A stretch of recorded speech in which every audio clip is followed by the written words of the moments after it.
भगवान ने इंसान को सोचने या काम करने की क्षमता दी है। इसी तरह इंटेलिजेंस या रिएक्ट करने की क्षमता भी इंसानों में जानवरों से काफ़ी ज़्यादा होती है। इंटेलिजेंस मतलब कुछ भी नया सीखना या कुछ नया करना या फिर किसी भी मुसीबत को सुलझा लेना। ये सारी शक्तियाँ हम कह सकते हैं जो सिर्फ हम इंसानों को ही मिली है। लेकिन अब यही सारे काम मशीनें करें तो? नमस्कार, आप देख रहे हैं देश न्यूज़। मैं आपके साथ दामिनी गौड़। आज के इस खास कार्यक्रम में हम बात करेंगे आर्टिफिशियल इंटेलिजेंस के बारे में, जिसने पूरी दुनिया को असमंजस में डाल दिया है। कुछ के लिए ये बहुत मददगार है, इससे कई सारे काम आसान हो जाते हैं, तो वहीं कुछ लोग इससे आने वाले खतरे से काफ़ी ज़्यादा परेशान हैं। आइए सबसे पहले तो जानते हैं कि आर्टिफिशियल इंटेलिजेंस है क्या। आर्टिफिशियल इंटेलिजेंस नाम से ही पता चल रहा है कि इंटेलिजेंस को आर्टिफिशियल तरीके से बनाना, मतलब मशीन्स की क्षमता को इस तरह से बनाना कि वो बिल्कुल उसी तरह से काम कर सके जैसे कि कोई इंसान करता हो। यहाँ पर आर्टिफिशियल इंटेलिजेंस के कई उदाहरण हैं, जैसे वॉइस सर्च, बोलकर किसी भी चीज़ की खोज करना। यह एक आसान तरीका भी है और समय की बचत भी करता है।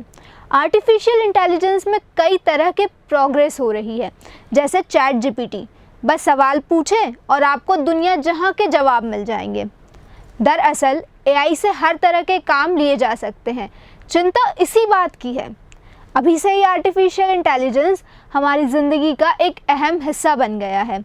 बहुत से ऐसे काम हैं जो आर्टिफिशियल इंटेलिजेंस के ज़रिए ही हो रहे हैं। आर्टिफिशियल इंटेलिजेंस तेज़ी से लोगों की ज़िंदगी में जगह बनाते जा रहा है। बच्चों का स्कूल प्रोजेक्ट हो या फिर ऑफिस की प्रेजेंटेशन, अब हर काम के लिए लोग आर्टिफिशियल इंटेलिजेंस वाले टूल्स का ही इस्तेमाल कर रहे हैं। आर्टिफिशियल इंटेलिजेंस इस कदर फैल रहा है कि उसका अंदाज़ा आप इसी बात से लगा सकते हैं कि अब भारत में भी धड़ल्ले से लोग इसे इस्तेमाल कर रहे हैं और अपने काम आसान बना रहे हैं। मसलन सेल्फ ड्राइविंग कार आ रही है। गूगल मैप तो पहले से ही हमारी ज़िंदगी का हिस्सा बन चुका है। इसके साथ ही face detection, voice recognition, text, auto correct, automated translation, chat box, e payment, Apple का सीरी फीचर और अमेज़ॉन की एलेक्सा आर्टिफिशियल इंटेलिजेंस के ही तो उदाहरण हैं।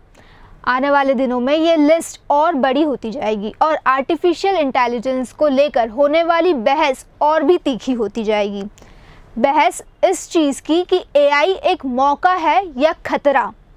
कई लोगों का मानना है कि एआई दुनिया के लिए कई नए मौके लेकर आएगा, तो वहीं कई लोग इसके प्रभाव और खतरे को लेकर चिंतित हैं। देखिए, अगर शिक्षा की बात करें तो बेशक एआई लाभदायक है। इससे तेज़ी से सीखने को मिलेगा और बिना किसी गलती के अधिक मात्रा में डाटा संचालित करेगा। चिकित्सा के क्षेत्र में भी यह लाभदायक है। किसी भी रोगी की समस्या या बीमारी से संबंधित प्रश्नों की चर्चा के लिए बहुत उपयोगी है। वैसे तो यह दैनिक गतिविधियों में काफ़ी उपयोगी है, लेकिन जिस तरह से हम अपने जीवन में आर्टिफिशियल इंटेलिजेंस को लागू करते जा रहे हैं, बहुत जल्द हमारी प्रोडक्टिविटी कम होती जा रही है। आर्टिफिशियल इंटेलिजेंस पर ज़रूरत से ज़्यादा निर्भर होना इंसान को आलसी बनाता जा रहा है और यही फिर कई तरह की बीमारियों को भी न्योता दे रहा है। तो वहीं कई लोग इससे नौकरियां जाने का भी खतरा बता रहे हैं।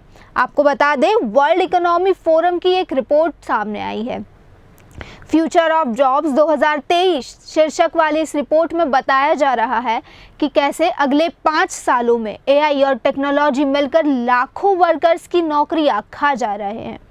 इस रिपोर्ट के मुताबिक अगले 5 सालों में लगभग 8.3 करोड़ लोग अपनी नौकरियां गंवा देंगे। सबसे ज़्यादा एडमिन और executive secretary, cashier, data entry और टिकट क्लर्क, डाटा सेवा क्लर्क, बैंक कर्मी जैसे पदों पर काम कर रहे कर्मचारियों की नौकरियां जाएंगी। वहीं creative thinking, analytical thinking, technological literacy जैसे क्षेत्रों में सिर्फ 6.9 करोड़ नौकरियां ही पैदा होगी। इसका मतलब है कि अब 1.4 करोड़ जॉब्स फिर भी रहने वाले और इसकी वजह से एआई बनेगा। इंटरनेशनल फेडरेशन ऑफ रोबोटिक्स के मुताबिक इस समय दुनिया में 30 लाख से ज़्यादा इंडस्ट्रियल रोबोट्स हैं। इनके अलावा लाखों रोबोट्स ऐसे जो घरों, शॉपिंग मॉल जैसी जगहों पर सहायकों की भूमिकाओं में सेवा दे रहे हैं। बेशक एआई एक मौका हो सकता है, लेकिन जिस जिस सेक्टर्स पर लोगों की नौकरियां जा रही है, वहां नौकरियां बचाने की किस तरह तैयारी की जाए, इस पर भी बहस करने की ज़रूरत है। तो यह साफ है कि आर्टिफिशियल इंटेलिजेंस से इंसानी वजूद को खतरा हो सकता है। सिर्फ नौकरियां तक ही नहीं, एआई को हथियार की तरह भी इस्तेमाल किया जा सकता है। मसलन ड्रग डिस्कवरी टूल की मदद से रासायनिक हथियार बनाए जा सकते हैं, साथ ही लोकतांत्रिक प्रक्रिया प्रभावित होगी। वहीं सवाल यह भी उठता है कि जब तकनीक वह सब कर सकती है जो मनुष्य कर सकता है, तब क्या एक दिन मनुष्य इस तकनीक का गुलाम नहीं हो जाएगा? कुछ साल पहले हिब्रू यूनिवर्सिटी यरूशलेम के इतिहासकार प्रोफेसर युवाल हरारी ने लिखा था कि एक संभावना है कि अंततः यह तकनीक मनुष्य के वर्चस्व को खत्म कर देगी। वैसे तो हम मानकर चलते हैं कि मशीन के पीछे मनुष्य की बुद्धि काम करती है, पर जब मशीन खुद फैसले लेने लगेगी तब सवाल खड़े होंगे। एक तरफ इसके दुरुपयोग की आशंका है, तो वहीं दूसरी तरफ खतरा यह भी है कि दुनिया के सरकारी नागरिकों के निजी जीवन में और ज़्यादा हस्तक्षेप करेगी। सच यह है कि इस सिलसिले में ज़्यादातर रिसर्च निजी क्षेत्र में हुई है। इंटरनेट की पूरी व्यवस्था निजी हाथों में है।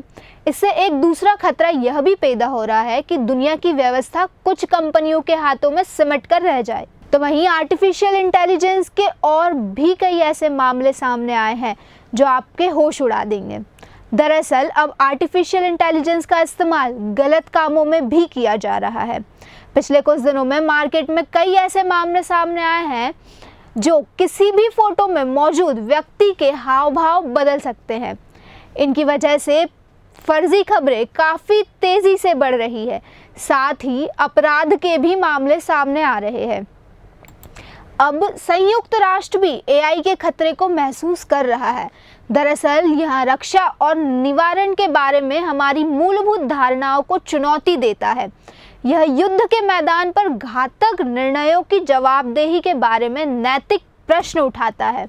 एआई अपनाने वाले देश और गैर देश द्वारा सामूहिक विनाश के हथियारों की लापरवाह खोज में सहायता कर सकता है, लेकिन यह हमारे हथियारों के प्रसार को रोकने में भी मदद कर सकता है। इन्हीं सब खतरों और चुनौतियों को देखते हुए 18 जुलाई को एक बैठक आयोजित की गई। इस बैठक में संयुक्त राष्ट्र के महासचिव एंटोनियो गुतेरेस और कई एआई विशेषज्ञ शामिल हुए। विदेशी मीडिया रिपोर्ट्स के मुताबिक बैठक में संयुक्त राष्ट्र महासचिव एंटोनियो गुतेरेस ने आर्टिफिशियल इंटेलिजेंस के उपयोग को नियंत्रित करने में मदद करने के लिए एक नई अंतर्राष्ट्रीय संस्था बनाने का आह्वान किया। गुतेरेस ने अब कहा कि संयुक्त राष्ट्र को 2026 तक युद्ध के स्वचालित हथियारों में एआई के उपयोग पर प्रतिबंध लगाने के लिए कानूनी रूप से बाध्यकारी समझौता करना चाहिए।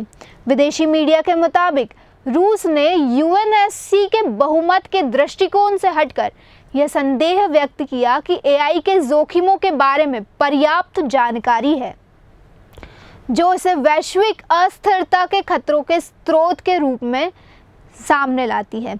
वहीं चीन सरकार ने तर्क दिया कि संयुक्त राष्ट्र के नियमों को विकासशील देशों के विचार को प्रतिबिंबित करना चाहिए, क्योंकि इनका उद्देश्य टेक्नोलॉजी को भागा हुआ जंगली घोड़ा बनाने से रोकना है।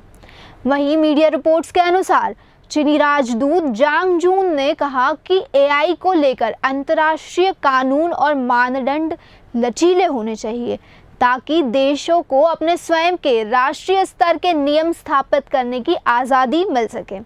उन्होंने एआई में प्रभुत्व हासिल करने की कोशिश के लिए बिना नाम लिए विकसित देशों की भी आलोचना की। मीडिया ने झांग के हवाले से कहा, कुछ विकसित देश तकनीकी आधिपत्य पाने के लिए अपने विशेष छोटे क्लब बनाने का प्रयास कर रहे हैं और दुर्भावनापूर्ण रूप से अन्य देशों के तकनीकी विकास में बाधा डाल रहे हैं और कृत्रिम रूप से तकनीकी बाधाएं पैदा कर रहे हैं। उन्होंने कहा, चीन इन व्यवहारों का दृढ़ता से विरोध करता है। आपको बता दें, मीडिया रिपोर्ट्स ने कहा गया है कि बैठक में अमेरिका का प्रतिनिधित्व करने वाले एक अधिकारी ने सीधे तौर पर चीनी सरकार के आरोपों को संबोधित नहीं किया, लेकिन जातीय अल्पसंख्यकों पर निगरानी रखने के लिए चीन द्वारा प्रौद्योगिकी के उपयोग का संभावित परोक्ष संदर्भ में कहा कि किसी भी सदस्य को देश के लोगों को नियंत्रण करने, प्रतिबंधित करने, दबाने या कमज़ोर करने के लिए एआई का उपयोग नहीं करना चाहिए। तो यहाँ साफ जाहिर है कि अमेरिका और चीन आर्टिफिशियल इंटेलिजेंस को लेकर एक दूसरे पर आरोप लगा रहे हैं। वहीं अब चीन को भी एआई का खतरा सता रहा है। चीन की सत्तारूढ़ कम्युनिटी पार्टी ने आर्टिफिशियल इंटेलिजेंस के क्षेत्र में प्रगति से उत्पन्न जोखिमों को लेकर चेताया है और इससे निपटने के लिए राष्ट्रीय सुरक्षा उपाय मजबूत करने का आह्वान किया है।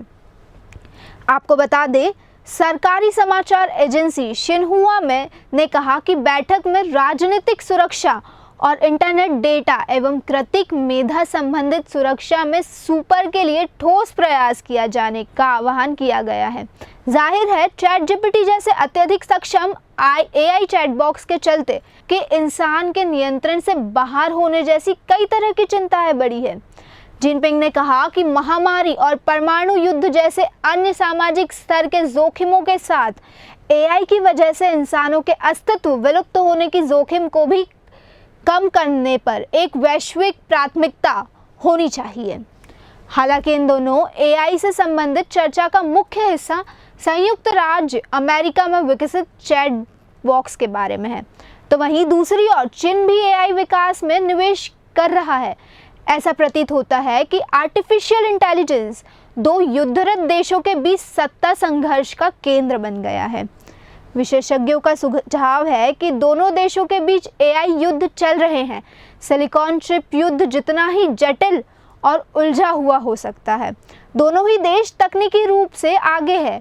वे यह बताकर साबित करने में लगे हैं कि एआई मानव जाति के लिए वरदान है।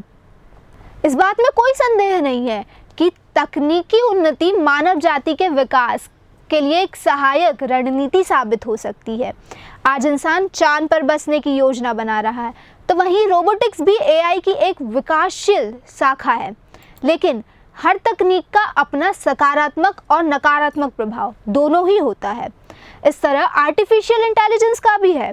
कई क्षेत्रों में इसका काफ़ी महत्व होता है, लेकिन गलत तरीके से इस्तेमाल किए जाने पर यही अभिशाप भी साबित हो सकता है और मानव जाति के लिए खतरा बन सकता है। आज के हमारे कार्यक्रम में बस इतना ही। बने रहिए देश न्यूज़ के साथ। नमस्कार।